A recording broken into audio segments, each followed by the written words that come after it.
Hello students, our next topic is thermodynamic principle in extraction of metals.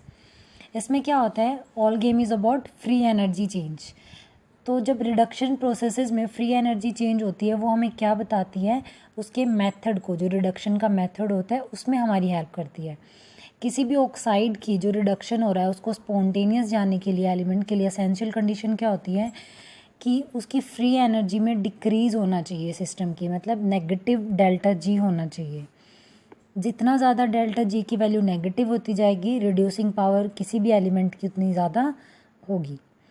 हमने process से निकाला था कि डेल्टा जी की वैल्यू क्या होती है, किस फॉर्मूला से निकालते हैं हम, delta H minus T delta S.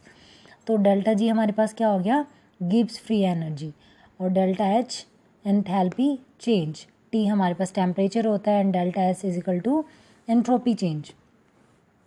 किसी भी मेटल ऑक्साइड की रिडक्शन की, जब हम उससे रिड्यूसिंग एजेंट से रिडक्शन करा रहे हैं, जो प्लॉट होता है डेल्टा जी का, गिब्स फ्री एनर्जी का टेम्परेचर के अगेंस्ट, उसको जो स्टडी करते हैं उसको बोलते हैं Ellingham diagram. As you can see, हम एक तरफ लेते हैं टेम्परेचर एक्स एक्सिस पर, वाई पर हम क्या लेते हैं, गिब्स फ्री एनर्जी. तो हम क्या देख रहे हैं, जैसे जैसे टेम्परेचर इंक्रीज़ हो रहा है डेल्टा जी की वैल्यू क्या होती जा रही है, पॉजिटिव होती जा रही है. तो हमने एग्जांपल लिया Mg प्लस O2 MgO, और aluminium plus oxygen, aluminium oxide यहाँ पे फॉर्म हो रहा है. अब एलिंगम डायग्राम की कैरेक्टरिस्टिक्स क्या क्या हैं, जो प्लॉट्स अपवर्ड जा रहे हैं since delta G becomes more positive and temperature increases, ये हम बात कर चुके हैं. जैसे टेम्परेचर इंक्रीज़ हो रहा है, डेल्टा जी नोट क्या हो रहा है, पॉजिटिव होता जा रहा है. इसका मतलब क्या होता है, जो ऑक्साइड्स की स्टेबिलिटी है वो डिक्रीज़ होती जाती है. जैसे हमने डायग्राम में देखा था, ये MgO से Al2O पर जाते जाते क्या हो रही है, गिब्स फ्री एनर्जी क्या हो रही है, डिक्रीज़ होती जाती है, और इसके साथ साथ क्या हो रही है, स्टेबिलिटी भी इनकी डिक्रीज़ हो रही है.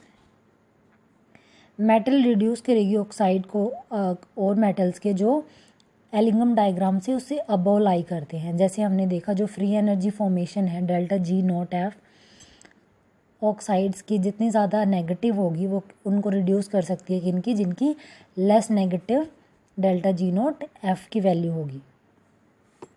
अब अगर डिक्रीजिंग ऑर्डर देखें, जो नेगेटिव वैल्यू होती है डेल्टा जी नॉट एफ की मेटल ऑक्साइड की, वो सबसे ज़्यादा calcium, then magnesium, aluminium and so on. जो कार्बन मोनोऑक्साइड है वो सबसे ज़्यादा रिड्यूसिंग एजेंट इफेक्टिव है, कहाँ पर, बिलो 1073 केल्विन. और जो कोक है वो सबसे ज़्यादा इफेक्टिव है, रिड्यूसिंग एजेंट है. जैसे जो CO रिड्यूस क्या करता है, Fe2O3 बिलो 1073 केल्विन, और इससे ऊपर क्या करता है, कोक रिड्यूस करता है, किसको, Fe2O3 को. Coke reduces zinc oxide above 1270 kelvin. तो ये था एलिंगम डायग्राम के बारे में, या हम कह सकते हैं thermodynamic principle in extraction of metals.